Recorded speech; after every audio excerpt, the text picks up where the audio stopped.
For today's video, I wanted to do something that I've seen people do here on BookTube. It's a tag, and I know I technically just did a tag. I did the Makeup Books tag, which if you haven't seen, I'll leave a link down below. It's a long one, so I'm going to try really hard not to make this as long as that one. But I've seen people do it's like a mid-year book tag. I think this is a really cool idea because it just kind of is a check-in with yourself. If you're at all curious, I'll leave the questions down below. If you're like me and have no one to tag you, I tag you. So the first question is the best book that you've read in 2019 so far. I mean, if you've seen my videos, this kind of goes without saying.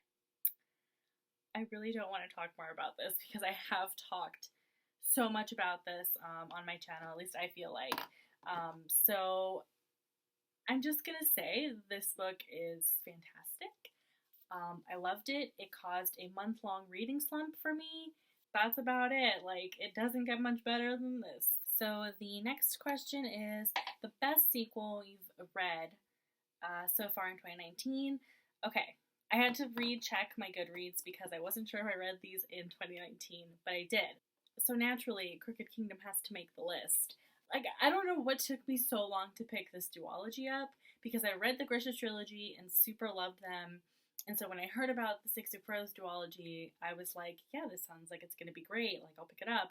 And then I bought the first one and it just sat on my shelf for like a year and a half, and I never picked it up. In terms of a sequel, like, this was just fantastic. I think it really pressed more on character development in this one. I did rate this higher than I did for Six of Crows for that very reason. I think it opened up a whole new side to the Grisha universe, and it was just so good, so I loved it. I gave it the same rating that I did for Crooked Kingdom, and it's also a sequel, so I wanted to mention it, and that's Vengeful by V.E. Schwab.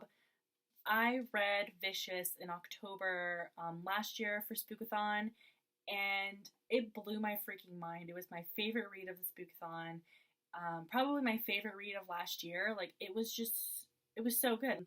This one wasn't as good as the first book. I did rate Vicious higher than I rated Vengeful, but Vengeful was still good. Like, it doesn't mean it was a bad book.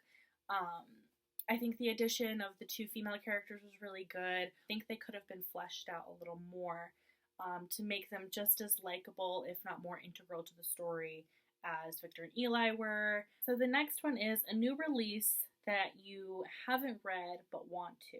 And that is Wicked Saints and Sorcery of Thorns. I'm just excited. I've heard good things about this one. I've also heard really good things about this. And the atmosphere you can pick up from just the cover page alone seems really intriguing. So I'm really looking forward to reading both of these. The next is the most anticipated release for the second half of the year. I have two for this answer as well. And if there's a way for me to pop them on the screen, then I will do so. Wilder Girls by Rory Power and Ninth House by Leigh Bardugo, of course. I'm excited for these two books to come out.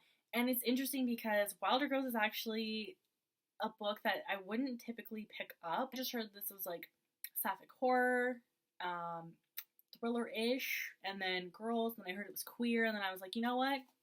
I'm in. So the next question is biggest disappointment. Star-Touched Queen by Roshni Chokshi. I went into this with pretty high-ish hopes. I just anticipated liking it, I guess. I talked about this in, I think it was my May wrap-up, right?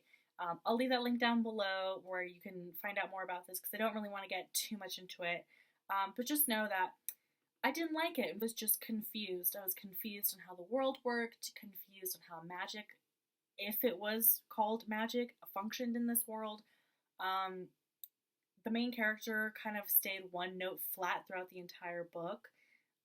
So yeah, this just didn't do it for me, and it's really sad because I really wanted to like it. For biggest surprise, which is the next question, I don't have a physical copy, so again, if I can put it up, I will. And that is The Abyss Surrounds Us.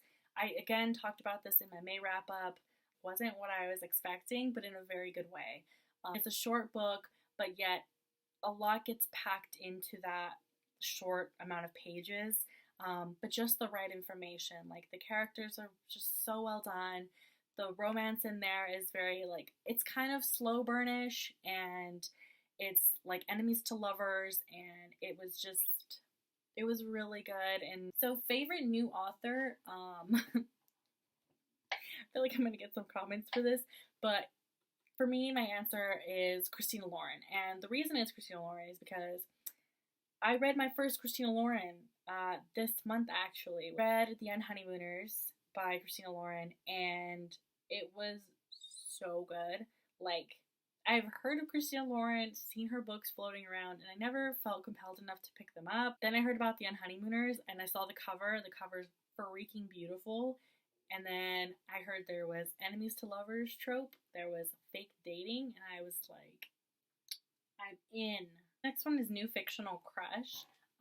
For this one, I'm gonna go with Pike from Birthday Girl by Penelope Douglas. Birthday Girl was so good.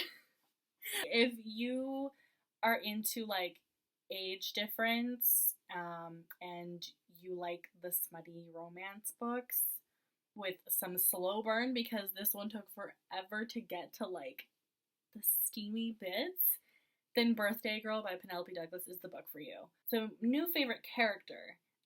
For this one, again, I have to give it to the duology that I read at the beginning of the year because I hadn't read them, and now that I have, Nina from the Six of Crows duology is my sweet little waffle, okay? Like, I want to protect her at all costs, but also I want her to kick ass and be a badass. I love her so much. For a book that made me cry this year, definitely Crooked Kingdom. Like, there's no question. When you get to that part, and you know what part I'm talking about if you've read Crooked Kingdom, I bawled my eyes out. And I knew it was coming. I got spoiled for this particular scene in Crooked Kingdom, and still, when it happened, a punch to the gut, essentially, but it was good. A book that made you happy, I'm going to take this answer from Jocelyn over at Jocelyn Reads.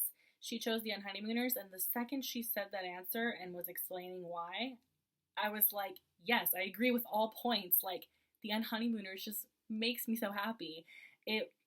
Again, the enemies to lovers trope, the fake dating, the banter between both of these main characters. It was cute, it was fun, it was fluffy, it was a good time, and it made me really happy. So the next question is the most beautiful book that you've purchased or received so far this year. I have two answers for that. The first is With the Fire on High by Elizabeth Acevedo. I mean, just look at it. Does this need explaining at all? I don't think so. And then her naked, and she's even more gorgeous. Like, excuse me? They really went all out for this. Another one I have is Don't Date Rosa Santos by Nina Moreno. This is just really cute, and I don't know, I get such summer vibes from this book. I just want to lay out on a beach and read this book. That's the vibe I get, and I love that. And you open her up, and she's just so cute. Like, look at this blue spine with the wording. And then finally, what books do you need to read by the end of this year? Not this specific book, but I want to finish this series. The second book on my July TBR for the Book Junkie Trials, which that TBR will be up soon. So, also, I hope to get it up soon enough that if anyone else who's participating can also leave recommendations for me, because, you know, as a scribe, we have the ability to change one book in our TBR, and I'm always up for changing things up a little bit. It's really great, and it's kind of speaking to my younger Twilight self, but in a much more sophisticated way. I think I did it. I think that was how you do this tag. Those of you who have no one to tag you and you would like to do this tag, I tag you. I tag all of the smaller booktubers. And please at me on Twitter. I leave all of my social media handles down below. Tag me on Twitter and let me know that you did this tag, because I would really love to watch it. And yeah, thanks for watching, everyone. Bye.